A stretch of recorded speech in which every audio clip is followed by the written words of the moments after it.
Good morning, and welcome to AM Inspiration.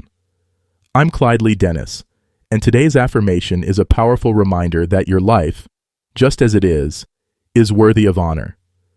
Your affirmation is, I honor my journey, exactly as it is. Let that sink in for a moment. You are not behind. You are not broken. You are becoming, step by step, lesson by lesson. Here's how you can bring this affirmation into your day. Morning grounding. Start by looking into the mirror, hand over your heart, and speak this affirmation aloud.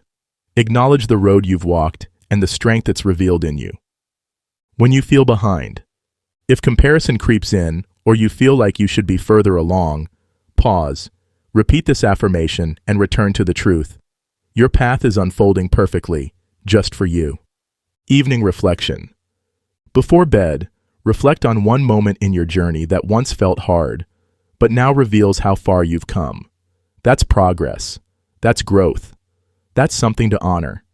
Here are 2 companion affirmations for today's reflection. I am proud of the life I am building for myself. And I trust that I am exactly where I need to be right now. Your journey is not meant to look like anyone else's. It's yours, and it is beautiful. Thanks for starting your morning with me. I'll see you again tomorrow. Until then, win the morning, win the day.